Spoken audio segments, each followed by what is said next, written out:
تفسير سورة الصاد أمبنا ولني آية مغا أني ولولا. أعوذ بالله من الشيطان الرجيم. وما خلقنا السماء والأرض وما بينهما باطلا ذلك ظن الذين كفروا فويل للذين كفروا من النار. بسم الله الرحمن الرحيم. الصلاة والسلام على نبينا محمد وعلى آله وأصحابه وسلم تسليما كثيرا. سبحانك لا علم لنا إلا ما علمتنا إنك أنت العليم الحكيم. أستغفر الله الذي لا إله إلا هو الحي القيوم وأتوب إليه. اللهم انفعنا بما علمتنا وعلمنا ما ينفعنا وزدنا علما. بيسبر سوء هجريا بكرة أني كمناني أني بناني أني ناني شهر رجب من يهجر سنكال ولو فلنا بسوني وتاني سبنا ميلادي نصاروك جاتي بافلا أني مغاني سبا سنكال فلنا بسوني وناني ناي أمبي باكو جيكورني غرفلا مسجد سلام كونو. أعوذ بالله من الشيطان الرجيم. وما خلقنا السماء والأرض وما بينهما باطلا إلى آخر الآية. يخبر تعالى أنه ما خلق الخلق عبثا. نهاية كنو على بانكي باريا مسامين كرو تاليندو وما دام فيون داتلون كما وإنما خلقهم ليعبدوه ويوحدوه. ala ye danfɛnw da pour ka ala bato de ka ala ke kelen fɛnw ye a ka bato la. summa yajma'uhum yawma al-jam'i fa yushibu al-muti'a wa yu'ajjibu al-kafira. o kɔfɛ yawma al-qiyama don min ni ala bɛ danfɛn bɛɛ fara ɲɔgɔn kan o don ala bɛ hadamadenw bɛɛ fara ɲɔgɔn kan pour ala batola abu wulu sara kafiru abe wulu la jaba. o de atola ko ma khalaqina samaa wal arda. ala ko ale ma sanka bawlon fulada ale ma dugma ko lon fulada o ma bainahuma ani min be sanni dugu ce batila ale ma nunun da fu amuda tilonke kama. ذلك جن الذين كفروا أو مؤمن كافرنا ولك جيا نكبشك يا يودي كافرون يانا نيسان كبولون فلا من فلا أنسان في نيندو ما كلون فلا من تسلم بانكرو على ينونون داكو توي تلون كده كما أي الذين لا يرون باسا ولا معادا كافرون يجوني منون جاتلا ساكا كنوتي ساقلت الآخرة وإنما يتقيون هذه الدار فقط. ولكن نيانا كو هذا مدين أنك نيانا ما ينين جيان نيانا ما يدرو فويتا كوفي كافرون وكبسكيا ينين دي وراتو علىكو فويل للذين كفروا من النار. أو علىكو حلقي جانغا كتاكيلي ko abe mogo yede mogo munun kafiriyara tasuma janga kata buye. وويل لهم يوم مآدهم ونصورهم من النار. جنگا كتابو يده وكساغي دو انو كنو دو جنگا كتابو يجهنم تسمى كنو المؤدت لهم تسمى ني الا يا لبك بلونيه ado janga katabu ulu ye mogo munun kafiriyara ni saka kunu ye ta suma de bilalembe ulu ye yomre kama do nube la jaba kono. أم نجعل الذين آمنوا وعملوا الصالحات كالمفسدين في الأرض أم نجعل المتقين كالفجار. تمامي ألا يا بانغاني قدام في أمدا فو ألا بنا بانغاني فنا كتلنا أنا كودو أبنو فنا بانغاني لا يساوي بين المؤمنين والكافرين كو ألت المؤمنون كافروا ككلنا ala bino fana jeyanye ko banganye ka katilenya na ka kodo na ka kiritige ko fana iranna ko ale alate mu'min ni kafir ke kelenya abada ala ko am neja alul ladina amanu wa amilu salihati kal mufsidina fil ardi ala ko yalaw mu'minun liman yara kabara nyuma ke yala ne ala be uluke komi tinyali kelaw dugu kolo kawa ala to kew munu limanani alay duskun kono limana jose ngoro dafara wolo duskun kono sufew fana ye bara nyumake ka bara kalasi alay akabe ciden ka sunnama yala ala ko yala le ala bin nunun tigla mugo ke kal mufsidina fil ardi komi mugo munun ke ratiyali kala we du koloka mushrikiya bu bolo laada jugu bu bolo bidiyaw bu bolo filibantiyaw bu bolo nin be tiɲɛli kɛla dugukolo kan ala sosola bɛ tiɲɛli kɛla dugukolo kan ala sosola bɛ tiɲɛli kɛla dugukolo kan am nejalu lilmuttaqina kalfujar ube ala ko yalaw ala nya serenya bawo ne be ulu ni ala sosola ni fajiru ke kɛla nyewa ay la ni falu zalika la nyine yo munye ne ala toke ولا يستوون عند الله اوا ودالا كلا وتكلنيا لا في فنادي مؤمني بارنيما كلا نيتيالي كلا تكلنيا على بلو على يسرنيا بغني فاجرين على سوسولا تكلنيا على بلو وإذا كان الأمر كذلك فلا بد من دار أخرى بني كو كيرا نيتولا سيسا ka fo mu'mini bara nyuma kela ni tinyali kela dugu koloka ate kelenya ala bolo na do ka fo alanya siranya bagani fajiri ni ala sosolate kelenya ala bolo nimba irana ko so wore be so minni ala be saralike akono yusabu fiha hajal mutim wa yuqabu fiha hajal fajir nimba irana ko so wore be so mi ni ala be ala batola sara kono abe fajiri ala sosola sarai wa hajal irshadu yadillu al uqulu saliman wal fitratu al mustaqimatan ala annahu la budda min ma'ad wa jazai min fulani nyelle nyebila siraliye kayranna hakli mambe mogomo hakli kani idan chogola ika hakli ba chogola ni nye dalilai ka iranna ko ambe ni jiyanya na ya minna ko la budda saga yoro wore be minte jiyaye munna ni awnya ya jinya kono fa inna nara jaliman baghi yazdadu ma'aluhu wa maluhu wa waladuhu wa na'imuhu wa yamutu kajalika bo nan yetto nyali kala yesisa ambe to nyali kala jugu ye jinya kono akanna fulo bake ka jidi kata adewmbe jidi kata je ni jinya so kono fata'ayyana anna hunaka dara ukhra li haja al jazai donc o ba iranna kafo so wure de be ni ala ba sara kono nan yetto nyali kala ba ka to nyali la jinya kono na fulo be jidi kata dewmbe jidi kata ninjia nyana maya kuna ala na mafoi ke ala patola baka ala pato ke suni tile su abe su chaman ke nyana tile kono ala ka fardaw nafilaw abo di abe sungele umanke abe jaka ubo bo anya bo la dunya kono abe degu abe bana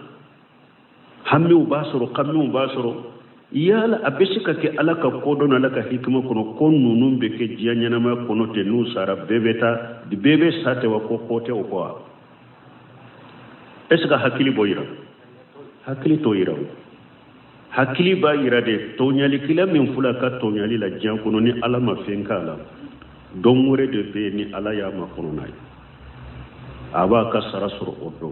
nan ye pato kelaye abe ala pato la suni tile abe nyana maya de gunni segenna ka sa ana ka dimi ka sana ka hammi ana sa ka sana ka duskasina ka kammi nimba yira na delila de ko ko dante jiyan ko don wore de be ni ala be nimbato kela sara kono don do be o ye don jumay o ye qiyama don de donc ni nya irana ka fo alna adonna ko mu'mini barani makela ni kiyali kila te kele nya ala bolo na donna ko ala nya senya bagani fajirin ala sosolati kele nya ala bolo nonu nya delilani tamashe ka irana ko dombe ube sara domina o ye don jumay qiyama do ala batola be sarana ka batoy ala sosola be sarana ka la soso abe janga katay كتاب أنزلناه إليك مبارك ليدبروا آياته وليذكر أولو الألباب كتاب ألاكو نيم قرآن كتابه ألاكو قرآن ما كتاب منا يعني المكتوبة في سبيله قرآن سبيله بالله المفوض لا غفّ من بين ملكه بلو قرآن سبيله بالا غفّ من بين هذا ما دون بلو قرآن سبيله بالا وريات ولا قرآن ما مكتوب نيمفين سبب قصو فين نانينا توسرك لو دوكم مكتوب المفروض قرآن من ني على يا كانك فرضي أنك باركناي donc nanyo fara maktubu manauka maktubu kitabu amana bekenani yesisa asebelen be lahul mahfuzula gafe min be malika bolo asabelen bola fula gafe min be hada madon bola asabelen bola saba abanka fana wajibi de anka barake no qur'ana kitabu yeninde ala ko ninya kitabu ye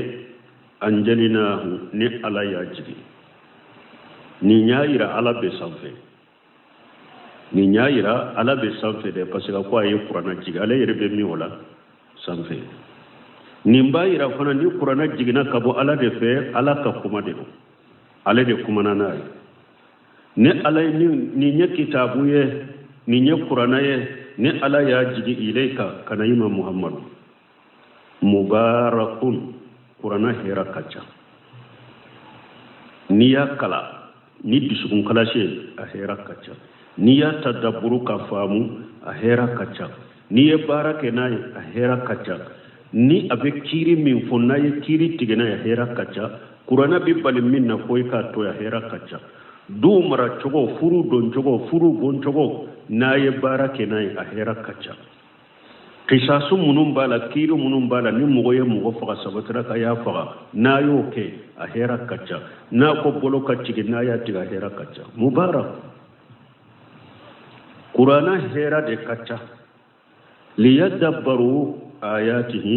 qur'ana jigi kunye munye liyadabbaru ayatihi puro aka qur'ana ka aya nunun tasi akufam akutasi kutsa folo qur'ana kala ikado kalam ko fe tadabburu bena kamana famu tadabburu ko fe bara bena qur'ana kalam betan ni jogo de la folo ika kala kado ni qur'ana kala na kado kalanto tadabburu munye kamana famu ka koro famu sabana ika bara kena liyadabbaru ayati qur'ana jigina ka awma pour aka ayaw de tasi aku jati ka koro do ka mana do ka famu donc ni nyaayira na qur'ana majigi banni kera yoro makata nyogon sore ko be qur'ana jigi ke wori be de awma ajigi kunto yede qur'ana jigi kunte mbe yele manka so qura kono karamugo ayna qur'ana jigi ni wa muga fule misikele fule qur'ana majigo kamade qur'ana majigi de ko balangari pirifini minum bala ka qur'ana sabala ninka subeta kaburu lanka birala kata qur'ana majigo kamade qur'ana majigi kado kadiru la ko mugo ibi kaso parenay nunu nya qur'ana do yalide ama jigi nununka ama jigi ka ke sebeye ko eba dilo yirela ama jigi nununka mare a jigi kunfule liyadabbaru ayatihi aka ayaw tashi aku famu wali yatadakkara ulul albabi sabana hakilimaw aka barakena yatadakkara kurenunde aka barakena qur'ana donc qur'ana jigi kunye ni sabade aka kalam ko fe aka tadabburu ko fe baraka kena qur'ana jigi kunye ni جويل أقول وهي الألباب جمع اللب الباب يدكو حكلمه وهو الأقل قال الحسن البصري أقول والله ما تدبروه به في حروفه وإداءة حدوده الحسن أقول والله أقول ما قرآن تدبروا وما قرآن تاسي أقول نمو من قرآن حرف دروسي كونكولا min minya aka kiru ye iya ucinya ma barake noye akwai ma qur'ana tadabbur wallahi ma tadabbaru bi hifzi hurufihi wa ida'ati hududihi alasal basar kalaninka ako wallahi ma qur'ana tasi wallahi ma qur'ana jate mina nu ye qur'ana harafu de durushi ka kiru cinya hatta inna ahadahum yaqulu ako haru dola kele ubafo قرأت القرآن ما يرى له القرآن في خلق ولا عمل الله أكبر ni salafu salihu ala yen noro bulu dusukun kono akoy be mugo doye ko abafo ni qur'ana kala qur'ana bin kunna ma yura lahu alqur'anu fi khuluqi wala amal ite qur'ana ya jogola ita ya kabarake tala ne qur'ana kala ne qur'ana durusi min ni yalla jeyte qur'ana ye a jogola ite qur'ana ya barala fo qur'ana ka kala aka famude bara de ka kede qur'ana balma me biya nyode fo illa marahim rabbi ni mugo kera on ka jamana nunun kono ko ye qur'ana de durusi yere bonya kera tay illa marahim rabbi amma fa bere kelen bola umadigileno ni mugo moy nin qur'ana durusi harafu bina chogola janko ko e wakaran chogo be ayakala ale yere nyana lebe ahmad ibn hanbali ne ite sigal brasira la de ka fu eyen nin ko amanyu eyen nin ka amanyu dina kote nin te suna ne ay ite sikale brasira har woddo antum be qur'ana fasamanta bonda la riyadila wallahi qur'ana durusi baga do ye misasi bilena ako ala ki sara iye min fo qur'ana ko la ni qur'ana durusi law ne yere qur'ana durusi lay qur'ana durusi robi ngolo me qur'ana durusi baga chama iye min fo amba kasara la de nu ko ni qur'ana durusi de ba ko ede ku bila sirawa yere bonya min bola ko la yere de ba dando ako al madrasa mudiri do ya fo ale a ko ka qur'ana durusi si salama ko baraba la de ko min ye qur'ana durusi awfe na ya sura amam madrasa kala na anfe karamo wore te se kala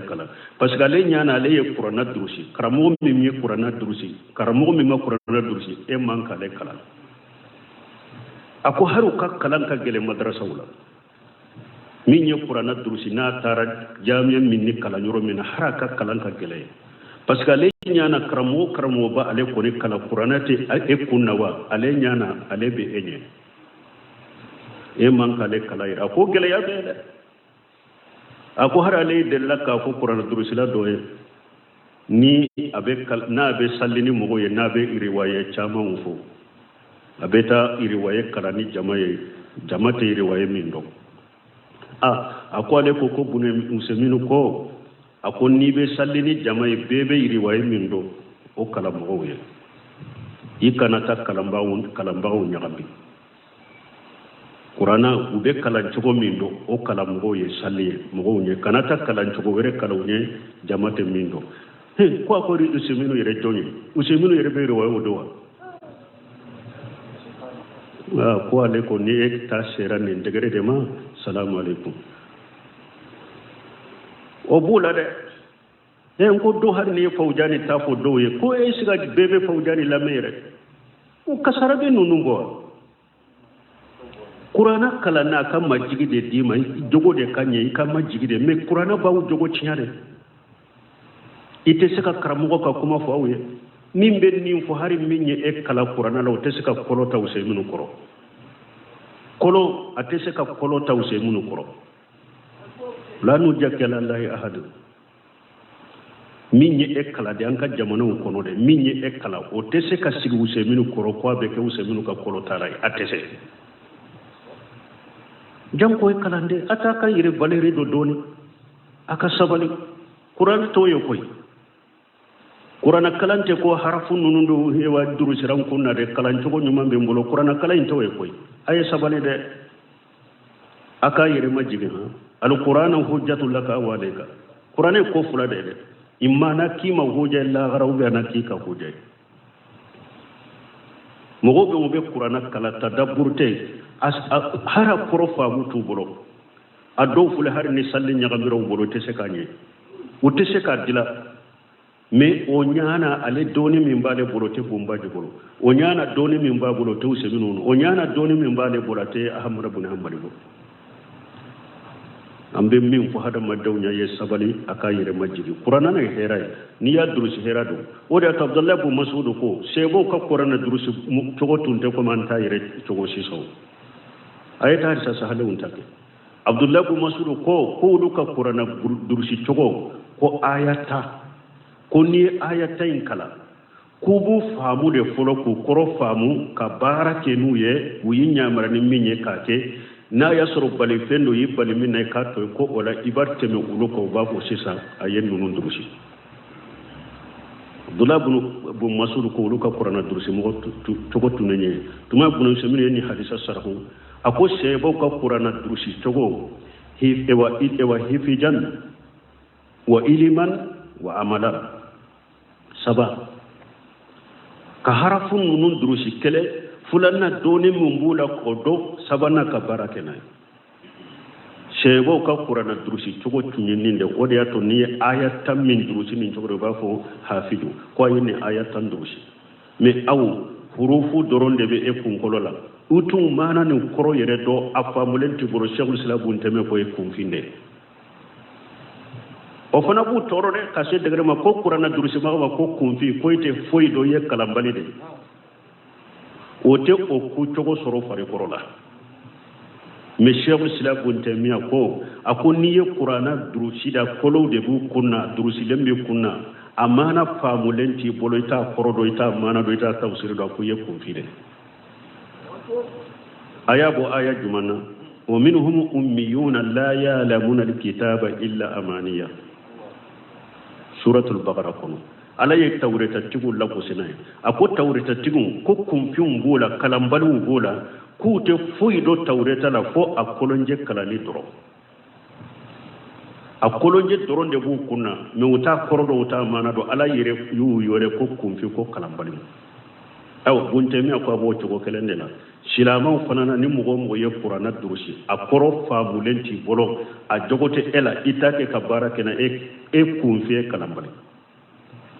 ni mugo mi mbafe ka kumaynye ta abdurrahman sadiqa tafsir karim rahman fi tafsir kalam limannan ni ayat tafsir suratul baqara kono wa minhum ummiyuna la ya'lamuna alkitaba illa amaniya tani ayat tafsir sadiq kono be kumayn soroye ni ye Qur'ana durusa koro famulenti bolo amana famulenti bolo e togo de ko kalambali kani yere jate doni ke bayde kunfinde yiye isabali aka yere majigi aka yere bonya dabla Qur'ana jigi kunye sabale aka kala kele fulanna aka tadabbur munye kamana ka korona kamana famu nani e wa sabana munye aka barakena Qur'ana nin ko sabade Qur'ana kalanye ado lafudu nkala ika famu ika barakena Qur'ana ko ninde alaka hatimanda mambalimo alaka Qur'ana kan jogola donc ali hasan basari fule ka fo ya ko wallahi mugo ye Qur'ana durushi eya aka kiru tinya akoy ma Qur'ana tadabburu de wallahi mugo ma Qur'ana tadabburu ni aka harafu de durusi lembe e bolo eya aka kiru tinya adola kelen ba fu nye qur'ana kala qur'ana bin kunna ita ya jogola ita ye abarala ye qur'ana kala ye qur'ana dursi qur'ana de ko mata kum rasulu fa ko jomana ha kum fantahu qur'ana dursi baga chama finu be fufu no fode uba sallina nyen nafila ni tarawila andu suku alanya siranya baga ni sunna mo nyuma be adu suku ba fe adu suku be ko ma kapere beni funu fufule kana khulquhu alquran uye ambaisha tunyine ka ko ciden jogonye tunya munya ko kana khulquhu alquran ciden jogo ye qur'ana jogote awla la hawla wala quwwata illa billah alaka hakin manda malaka ma jigini bisun kalashi alako dama ووهبنا لداود سليمان نعم العبد إنه أواب يقول تعالى مقدر أنه وهب لداود سليمان أي نبي على بنك باريا ko alaye Sulaimana di Dawuda man nabi nyumay aya da man nabi nyumay tawsir kalaw do ko aya da madenye me bunun kasir yen nabi nyumay ale ta ko parce que den wara tumbe Dawuda bolomin te Sulaimana odi atu bun kasir ya ken nabi nyumay nye Sulaimana ken nabi nyumay ka di Dawuda ma وحبنا لداود سليمان على قولي سليمان علي كن نبي نيوماي كادي داود ما اي سليمان كن نبي نيوماي كادي داود ما ابيكم من آية ويركونو ورث سليمان داود سليمان ي داود تشيتا داود دمورو بابولو ni ala ko Süleyman ay Dawuda cinyata nafulo ciyete koy nafulo cinya kote koy nabi nyuma yani doni nabi nyuma yani doni Dawuda demmi nya cinyata wala waye Süleyman de ya ka doni soro ana kan nabi nyuma ya donc wa habuna li Dawud Süleyman ala ko alayhi Süleyman ken nabi nyuma ka di Dawuda ma ni'amale abudu Süleyman kera jonyuma Sulaimana akira alaka jonyuma innahu awwab Sulaimana ye mogode naba yere sagi kata alama akabato kacha sanau ala Sulaiman ni nyetta nuni Sulaimana ka bi annahu kashiru ta'ati wal ibadati wal inabati ila Allah ta'ala alako Sulaimana kabato kacha abitu alako akabato kacha aba yere sagi kata alama ni nyala katta nuni Sulaimana ka nyefen sabafo ala bin nabi nyuma munon ke safo qur'ana kono kutano akana nyino fen sabako fen folo at-tasliyatu ni nabi nyuma munon ni ala butano uyet tawhidi waleli minke uyet gele yammi soro uyet tora min soro uyet degum min soro nu sabarala koro ni ala ya uluka kolla kala e qur'ana kono e yome ni e fana bu ka palasire ka wori ke kata tawhidi ma tora min bu soro degum min ga ka ki soro tawhidi wadani kono na la iddu suka sumanu we ka fo jani ma damina nela harala ka ci de munun temna ne nye jawu segenade o be ke sababu iddu su be suma kele afulana mugo tanona yen ni togola qur'ana kono abi kai ka tigi kanu mugo ni ala ya tan ani mugo ni jogo nyuma de bala silama dina kono a wajibilen baka abanka anka tigi kanu fulan sabana atashiya bihum wal iqtida'u bihim man kutu munu fora ukala yu ittanu ni man kutu munu tora ni ala yu tanu o man kutu nunu anku ladege wala anku ladege man kutu nunu na donc Sulaimana fule katanu ya ni'mal abubakar jonyumaye innahu awwab ala batola do abi ala kala bato kacha ba yere sagi kata alama donc e fana ka ke ala ka jonyumaye e fana ke ala ka jonyumaye ikake mugo min majigle no wakati be ni bi yere sagi kata alama wakati be ni be ala bato إذ أُرِضَ عليه بالعشي الصافنات الجياد إذ أُرِضَ عليه بالعشي تمامي يسوع تمه سليمان يفرو دون دولا سليمان السجرا دو كسالي فنقفه donc ni alashi abata de bada jawal ni tile jengena ka sankaba chamanche bila وبافو أودما كتافو كتاتيلي بوبافو أشياء salli fana kɔfɛ de ko Sulemana sigira sogo maralen b'a bolo a ye sogow ɲamariya k'u ka to ka sogow tɛmɛ ale ɲɛkɔrɔ dɔw ko sogow tun bɛ ɲɔgɔn da de la tuma bunu simina ye ni aya tafsira ko nin ye laada kɔrɔ dɔ ye k'a fɔ mɔgɔ o mɔgɔ n'u bɛ sogow bila ɲɔgɔn da la a bɛ kɛ wulafɛla de la so ɲɔgɔn da jɔn ɲɔgɔn da bɛ kɛ so kurusi bɛ kɛ depuis gale ako jani ye laada kɔrɔ de ka taa depuis Sulemana tile min ye so kurusi ni so ɲɔgɔndanw o bɛ kɛ wulafɛlaw de la salli fana kɔfɛ Sulemana ye sigira k'u ka so ninnu tɛmɛ a ɲɛkɔrɔ sow bɛ ɲɔgɔn da Safinatu Jiyadu so ninnu ala y'u mankutu ni mankutu fila ye Safinatu mankutu fɔlɔ so nunu telemanke wo falen do nu be jo so falen fule so ke na fara nyema na be jo ase sabana bo nyongiride sen sabana nyongiride ne be ni so fara kanye na jora an sen sabana abo nyongiride ato o sen so ni ato daduguma komi sen saba be chogomi abe ale nyongiri kajo anyongiri kajo ni de Safinatu numbe so kenyi de yira ani so fali obo de yira oye folo fulana aljiyadu so munu do fana so munu bolila fana ube dalike nu ye so ni nyogonda ubida jiyadu eninde so munu do be boli kosobe fana dali so munu be dalike so toda ulude do donc Sulemana ka so nunu mankutu fula de fule ka faruka wala nini mankutu fula farala nyon ko so min na o so yeli kani atigi bolo so be ke masiri atigi bolo na be jo fo abasen sabana nyongiri afula na ni ya bila bolila kani so bila nyogondana abo o so inda Sulemana ka so nunu ne mankutu fula de sabatilen tumbula ni so nunu de temena nyekoro nu be nyogonda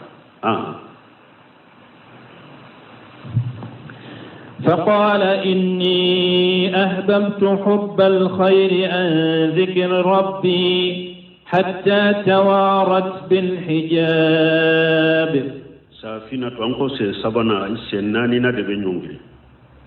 أبجو سبكا نانينا أبو نيونغري سافينة يودي الجياد منون kateli bolila nuni soso nyogonda bidda tuma min kera Sulemana baki ka so nonu laje ubeta fa qala Sulemana ko inni ahabbtu hubbal khair akonne yen nafolo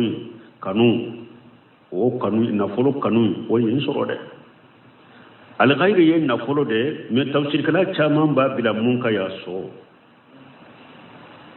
nunu kanu donnanera inni ahbabtu hubbal ghairi net ye kanuli ke so nunu kanuni nyo kanu nye so nunu kanu an zikri rabbi so nunu kanu koso ulajeli koso o kera sababu ye kin sugulan tigi alaka kosumama hata tawarat bil hijabi fotile tarabbi adugo yorola dogora mugola parce que ni hadamade be yoro ni ewa dugukolo do nawne tile ce yoro me dro awta ye tugune abe dogo awlade fokata abo mogo weru katugune donc ko nye so nunu de lajeli yen sugula ka bontigi alaka ko sumama fotile tarabi doko an zikri rabbi do yen ninke la sara sallide ko Sulemane ko ale ye so nunu laje ya sugula fo ale maseka Allah sara salli tile tarabbi kasurama Allah sara salli donc bun kasir ko chogodi ako jakara khairu wahid min as-salafi ako mugo ya ko hari mugo kelente salafula wal mufassirina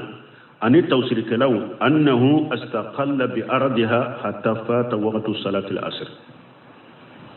ko Sulemana sugula ni so nunu lajeli de nu be ak katema nyekoro be boli kata ko fo la sara salli taraka Sulemana da walladhi yuqtaw bihi annahu lam yatrukuha amuda bal nishiyana me bunkasir kuna akwam be dankani min koniye Sulemana mallaga sara salli into e kayire tukude anyinana de so nunu lajeli ubake ka bolim min kanye korokata nimman kutu fula sabatile mumbola o kera sabawe Sulemana nyinana laga sarako kama suqila an-nabiyyu yawm al-qandaq an salati al-asr komi chide qandaq do chide sulara kabolla sara salli man chukuni hatta sallaha ba'da al-qurub fo chide ni laga sara salli addo tile binnen ko fede wajalika sabitu fi sahihayn وصبترين ببغرين مسلم كنو أن جابر قال جاء عمر رضي الله عنه يوم القندق بعد أن قربت الشمس حديثين جابر بن عبد الله كحديثه أكو عمر نانا على كجيك بواما قندق دو قندق يجون جمعي على حجاب جمع بام انتارب بمدينة كوكا قندق يقو كالده كو عمر نانا تلب بنين كفه فجال يصب كفار قريش عمر باكي كقريش كافروا أباكي كنني ويقول يا رسول الله عمر باكي كافا قال كتير والله ما كدت أصلي العشرة حتى كانت الشمس تغرب أقول تير ما سرنا كلا سرا صلي فو أتورا دوني تلك بي ما لا سرا صلي وقال رسول الله صلى الله عليه وسلم والله ما صليتها شيدم فنقول والله فنا ما صليكوي فقال فقمنا الى بطحانا وكو اموللا بطحانا يردغو كلو يرو جيلندو يرو فنسلندو كنيدو كو اموللا انتارا كنيدو لا فتودع النبي صلى الله عليه وسلم لصلاه فتودعنا لها كو شيدني سلجيتا سليني كو فنا سلجيتا سليني فصلى العصر بعد ما خربت الشمس ko ciidañi laga sara salli tile binnen kofe summa salla badaha almagriba o kofe laga sarayi sallili kofe ciidañi futuru salli wa yahtamil bunkasiru ko bese kata fana annahu kana sa'iga fi millatihim taghiru salati al-ujri al-qajr wal-qital ako bese ka ke fana Sulemana nonun ka sariyala atumbu ka sariyala abedaga ika la sara salli ka salli makono ni ujura bila ibe kelela ibe ewa jihadula ube ibe kele yorola adagara ika salli ya garwa iba soro o tumbe Sulemana nunun ka sariyala wal qaylu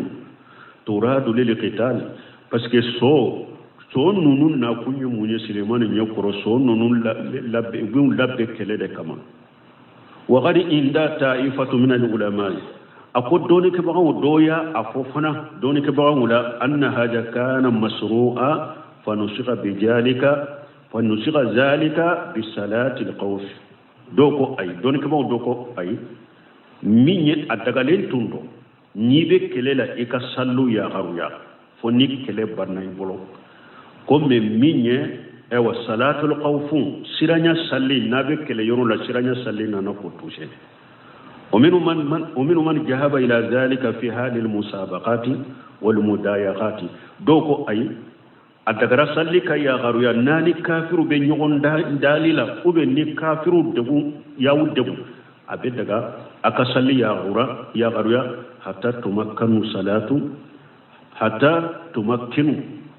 fo wakati minni asira ka salli aboke hatta tumakkinu salatu wala uruku haythu la tumakkinu salatu ko adagara aka ya garwani ke wakati minna debunendo da koronendo na tesika salli wala uruku atesika uruku ke wala sujuru atesika sujudu ke ko ola wakati abedaga ka salli ya garwa kama fala sahabatun fi fatih tustar abe komi ni saybaw yake tustar kele dore de saybaw yake tokomi wal awwalu aqrab bunkasir ko foloy de kasu foloy ne jumay anyina na ko fole nye jumay so nunun temeli Sulemana nyakoro o kera sababu ye ka Sulemana nyina donc o kofe Sulemana ko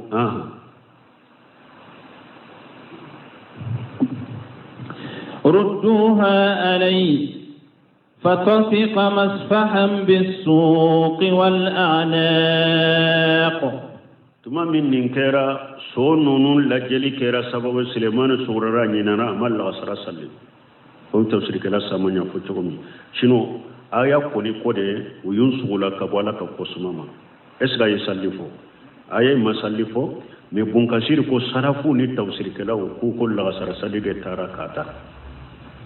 urduha alayya ako aye so nunun be sagi kala so temina kata nu kera sababu insugulara nyinana laga sara salli ko aya be sagi kana usagira ni so be unanana be fatafqa Sulemana kera masiha bisuqi nabake bamuruke ka ku ufasautige wala anaqi abake ku kauntige mana ayu kantige alaye ku fasautige ka so nunu faga ko pasu kera sababu ka lesukula donc nin fana tawsir fula bala min yebun kasiri ko bunjeriri ko fatafiqa masiha ko Sulemana kera abe so nunu bisuqi abake ka so nunu ewa abake ka ewa ukafasaw abake ka salo wala anaga abake ku kaun salo ko me ama so nunu faga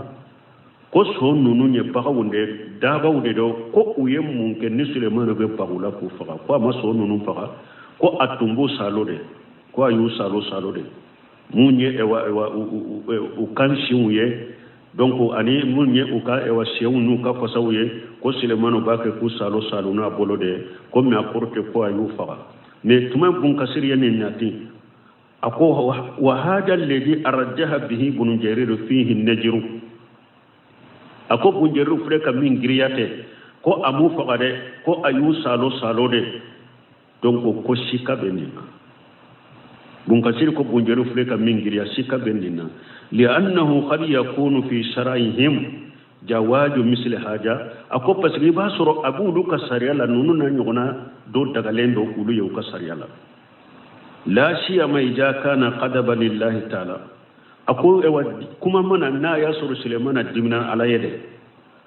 ni so nunu kera sababu ye ka sugula fo salli wakati bora na dimna la araye ayu faga ako basi to lay basoro obu kasariya kono tuma mi wakati bora ale bolo kanyina ni so nunu sababu ye donc ale fanaye so nunu faga alaye koke laga rasalli mi nyada koke waram palasay wasganana aywa hadisa dola ولهذا لما خرج عنها لله تعالى أوده الله عز وجل ما هو خير منها كل نند كوسو تمام سليمان بورا سو نونو نكوفا على كو باسكو ويا لنينا لا سر سلكو على سو نونو فال سليمان يفمر من كوسا سو نونو وي جمع بينا فو فيني تمام سو نونو فقرا على سو نونو فال سليمان فيني دي امبنا اوكي باريالا وديا توتشيدنكو إنك لن تدع شيئا اتقاء لله تعالى إلا أتاك الله خيرا منه أقول توتشيدنكو ko ite foyi toye ala kama ka sira ala nye ite sira ala nye ka foyi toye ala kama fo ala be fendima min kawsa e min toye a fo cogorela man taraka shay'an lillahi wadahu Allahu khayran minha ni mo ye fengo fen toye ala kama ala ba fa le fenye min kawsa ye min toye donc tawsir kala wu chama me min ka sa Sulemana ye so nunu fa ala tumamu kayra sababu ka sugula ka bol la sara sallima ayo fa ala bo doni ci ba ye delilata ni rola ka fo hada made ni ala soso mina bi bolo akera sababu ye ku sugula koko kera sababu kisugura ka wala ka wajibi wa uba yubira ala soso na ala kuta dola ube minam min bi bolo ala soso minando ala kuta minando ni ba fe ka tubi ka wala foi ka tinyade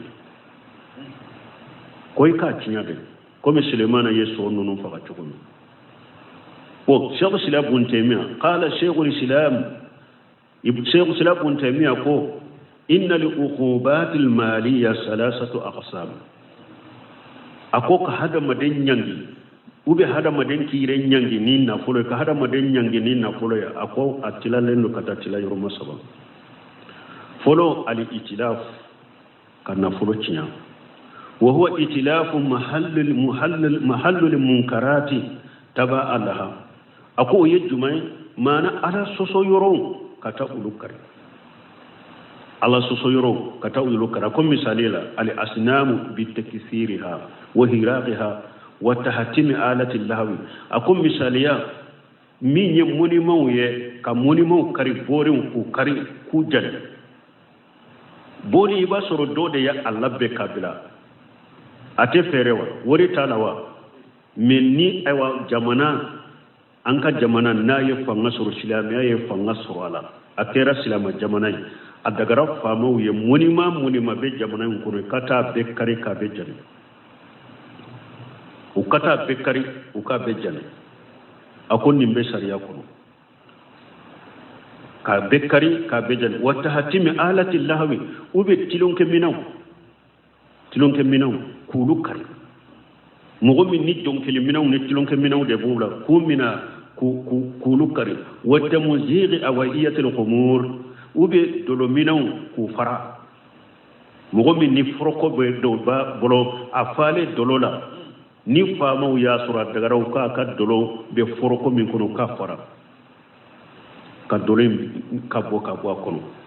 ako tuguni wa tahriqi hawanitu allati yubahu fihi alqumur ako anika bitigu jani katasuma do bitigu la bitigu munum be dolo fere ni fama ye sesoro uka silamiya sariya be adagara fama ka bitigi be dolo fere ka tasuma ko bitigu la ko jani wa itilaf kutubi janadiqa wal ilhadi ani jindiri kitabu munafiq kitabu bidiya kitabu mogo jengene ye kitabu munun dila kitabu jengene kitabu munun be dina ciya ni panga be silama golo adagara silama nyemo kan nin kitabu sugu mina ka be jan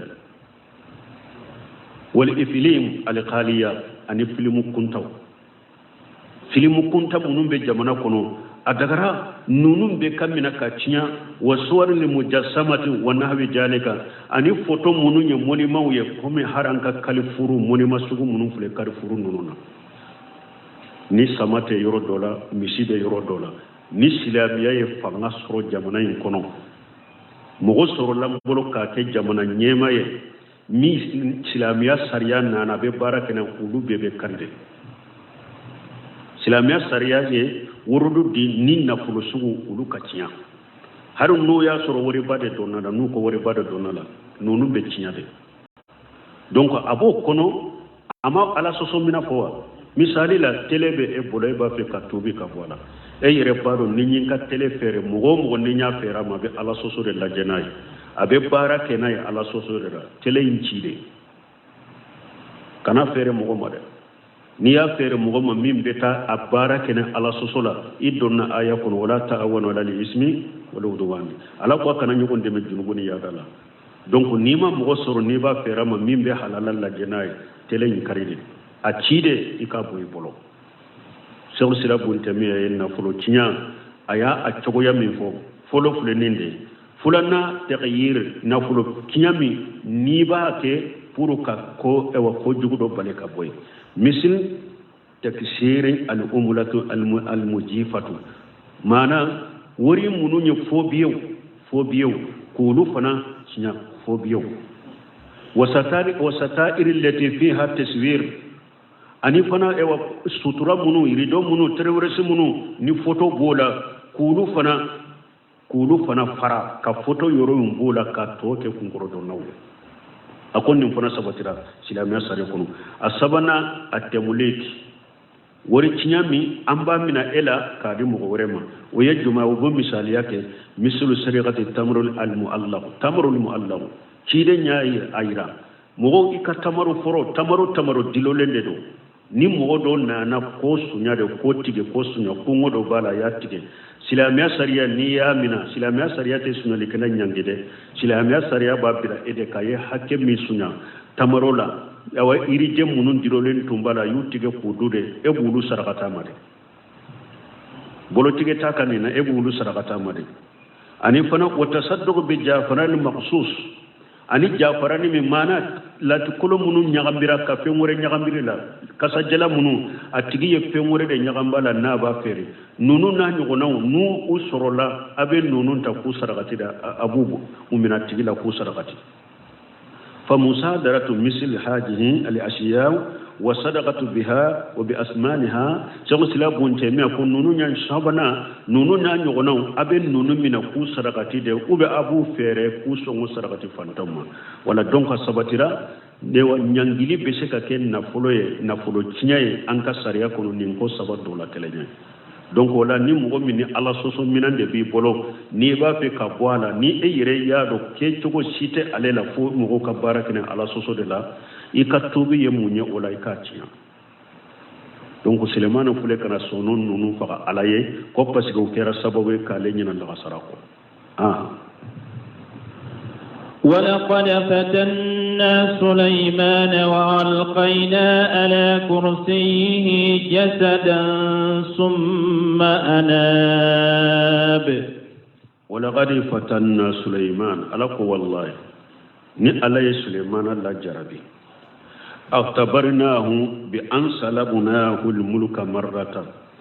علي سليمان لا جربي يموني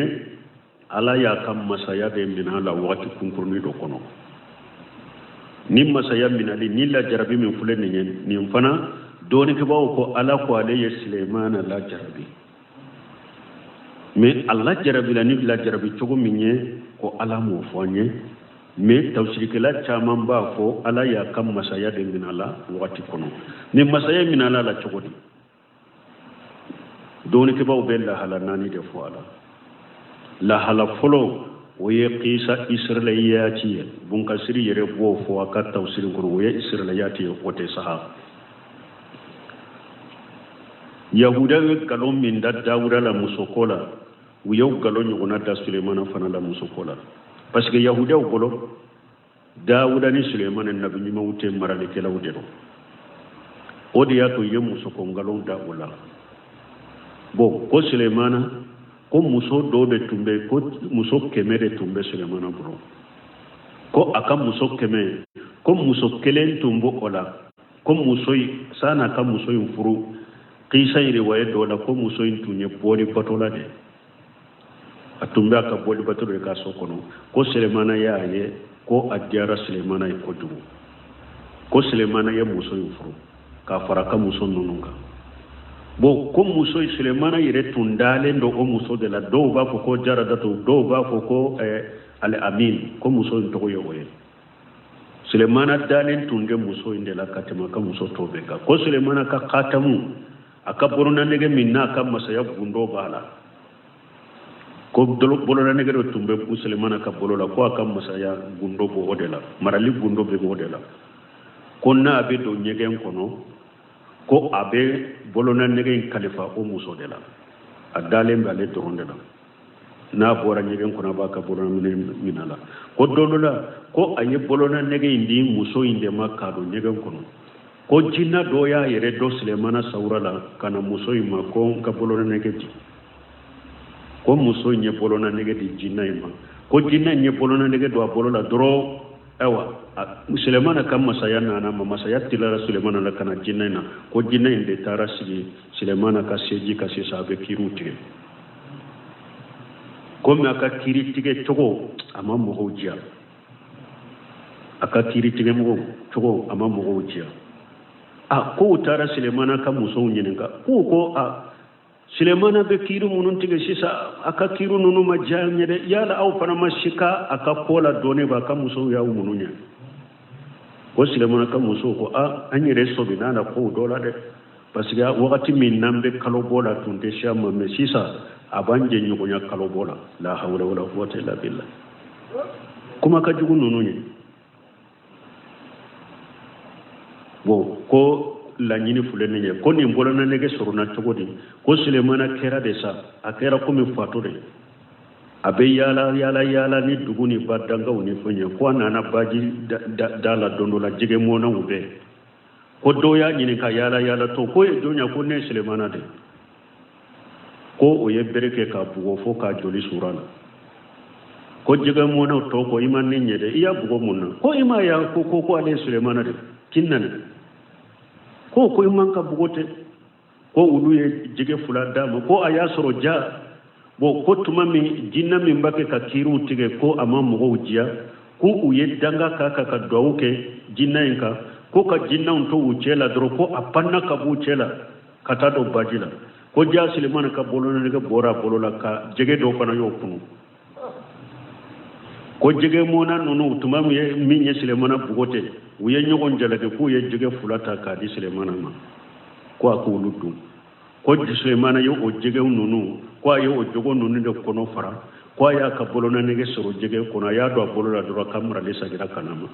galombe nono aje mina israiliyat mogo kana alaka qur'ana tafsirin nono ya asla nono ya israiliyat de yahudaw de ka kuma wuyen nono ne usabatilente nono nya galonde nono ya israiliyat nono sahalente bonni nyekelenye ni nyekelenye fulana uko ko shaytane parce que bro seminu ben nincinya ako Suleimana ewa har anka ko Suleimana to de tumba ka bolona negana ala to bola ni mo gotte siga dona nyegen kono ha fulana Suleimana kam marali ala de ya dama o tunte bolona nege kono Suleimana kam marali tunte bolona nege kono o kisan galo yira na wayen galo ne fulana tikun uko shaytane koni sigira no la ka ke kiri tegala ala ya kama samya minala me qisa min fora no fo sahalentere me sesane de la kasiga kaseji ka kono wakati kunkuruna la ya kama minala kala jarabu ko fa ya sage kana manin de fulana yo sabana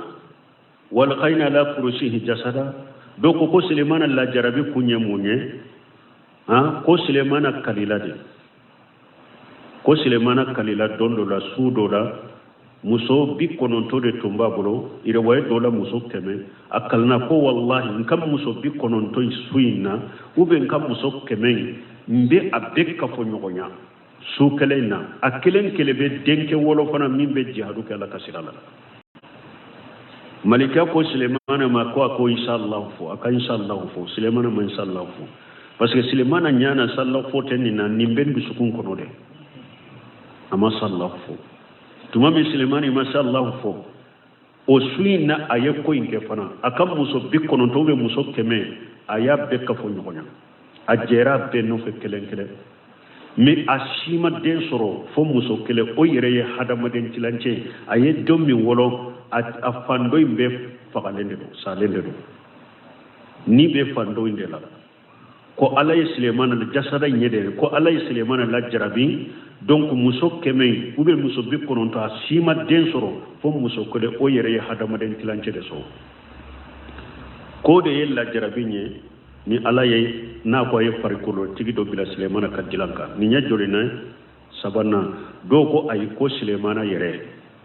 ko jasare ni alay Suleimana yere de la jarabi ko atumba akam masayala de atumbe masayala min wakati do nana ala yere de ye ale yere ka hakili minala atese ka foyi nyanabo a chokola ka kama la jarabi o kofe ala ya ka hakili aya sagama nin kuma nani de be fo no semira rahimahullah ako kuma nani munum be se ka giriya doni ni mo be se ka kumanu ye deyinta ani ko Suleimana yere de tumbe akam masaya ka jasare nya yere de mi hakili minala fari kolo be de mi hakilite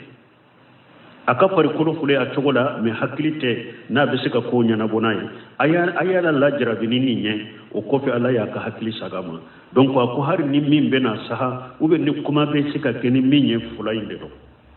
imma deinde do jasara imbe ke denye dencilanci hadamaden tilanci min naka muso ya soro ube ayirede tumbe aka seji kam mi hakili minana la farkolobe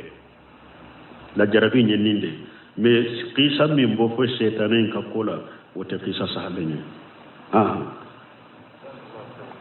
wala gari fatanna Suleiman wa laqayna ala kursi jasada summa naba wakati serade yo sini Allah sonna amba tawla gari fatanna Suleiman ni Allah somna sinan be dereso tawla kata subhanaka allahumma rabbana bihamdika ashhadu an la ilaha illa anta astaghfiruka wa atubu ilayk tafsir suratu Sad ambina wulni aya muga ani wolowla أعوذ بالله من الشيطان الرجيم وما خلقنا السماء والأرض وما بينهما باطلا ذلك ظن الذين كفروا فويل للذين كفروا من النار. بسم الله الرحمن الرحيم. الصلاة والسلام على نبينا محمد وعلى آله وأصحابه وسلم تسليما كثيرا. سبحانك لا علم لنا إلا ما علمتنا إنك أنت العليم الحكيم. أستغفر الله الذي لا إله إلا هو الحي القيوم وأتوب إليه. اللهم انفعنا بما علمتنا وعلمنا ما ينفعنا وزدنا علما. بي سبري سوية هجرية بكرة أني كمناني أني بناني أني ناني شهر رجب من يهجر سنكال ولو فلنا بسوني وطاني سبنا ميلادي نصارى كجاتي بافلا أني مغاني سبا sankalo fulanna bisunye wonani nay ambe bako jikoroni goro fula masjidi salamu kono. a'udhu billahi minash shaitani rajim. وما خلقنا السماء والأرض وما بينهما باطلا إلى آخر الآية. يخبر تعالى أنه ما خلق الخلق أبسا. ni aya kono ala ban kibariya masamin koro talendo ko amadan feunda tilonke kama wa inna ma khalaqahum liya'buduhu wa yuwahhiduhu. ala yeddan feunda puru ka ala batode ka ala ke kelem feuye aka batola. summa yajma'uhum yawmal jam'i fayushibu al-muti'a ويؤجب الكافر. وكفي يوم القيامة دون مني على بدم بفرانيونك ودو على بحدم دون بفرانيونك. برو على بطلا أبو لسرا كافرو أبو لولا جابا. ودعت لكم ما خلقنا السماء والأرض